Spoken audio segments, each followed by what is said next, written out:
বাঁকুড়া ইউনিভার্সিটির BA fourth সেমিস্টারের programme কোর্সের অন্তর্গত ডিএসসি পলিটিক্যাল সায়েন্স সাজেশন সম্পর্কে আমাদের আজকের এই স্পেশাল ভিডিও। ডিএসসি বলতে এই কোর্স কোডকে নির্দেশ করছে।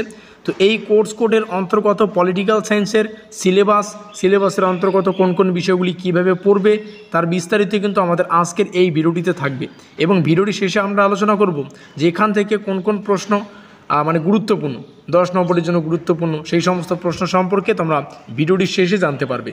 তো যাই হোক, আমাদের এই ফোর্থ সেমিস্টারে এসে পলিটিক্যাল সায়েন্সের ডিএসসি পেপারের অন্তর্গত যা সিলেবাস, তার টাইটেল হচ্ছে ইন্টারন্যাশনাল রিলেশনস। আমাদের প্রথম যে বিষয়টা পড়তে হবে সেটা হচ্ছে আন্তর্জাতিক সম্পর্কের বিবর্তন এবং পদ্ধতি। এখানে রয়েছে একটি স্বায়ত্তশাসিত শৃঙ্খলা হিসেবে আন্তর্জাতিক সম্পর্কের বিবর্তন, এটা মোস্ট ইম্পর্টেন্ট। এটা একটা এমন টপিক, এই টপিকটাই কিন্তু 10 নম্বরের জন্য গুরুত্বপূর্ণ একটা প্রশ্ন, বোঝাতে পারলাম। তারপরে রয়েছে প্রধান তত্ত্ব কিছু রয়েছে, যেমন প্রধান তত্ত্বের মধ্যে বাস্তববাদ, তারপরে হচ্ছে নব্য বাস্তববাদ, উদারনীতি এবং এর যে রূপগুলি, এই কয়েকটা বিষয় দেখে নেবে।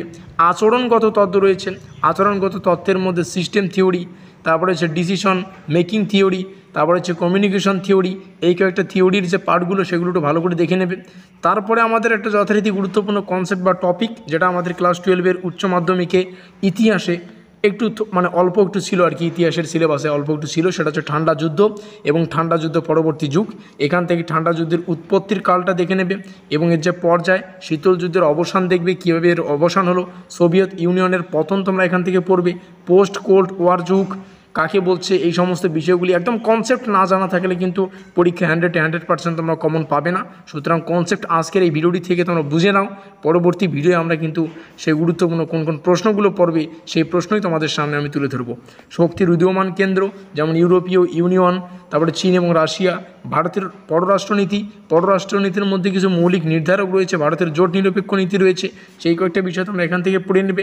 জোট নিরপেক্ষ নীতি এমন একটা টপিক যেটা মোস্ট ইম্পর্টেন্ট পরীক্ষার জন্য এই বছর, ঠিক আছে। জোট নিরপেক্ষ নীতি সেটা টিকা আকারেও আসতে পারে, তবে এই কনসেপ্টটা খুবই গুরুত্বপূর্ণ টপিক হিসেবে আমাদের এবারে কিন্তু কাজে লাগবে। পাকিস্তান, মার্কিন যুক্তরাষ্ট্র এবং চীনের সাথে ভারতের সম্পর্ক একটা আলাদা টপিক, এই দুটি দেখে নেবে। এই হচ্ছে আমাদের সম্পূর্ণ ক্লাস।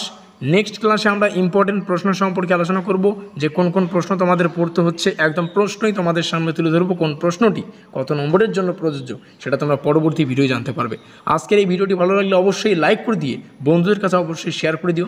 আমাদের আজকের এই স্পেশাল ভিডিওটি এই পর্যন্তই।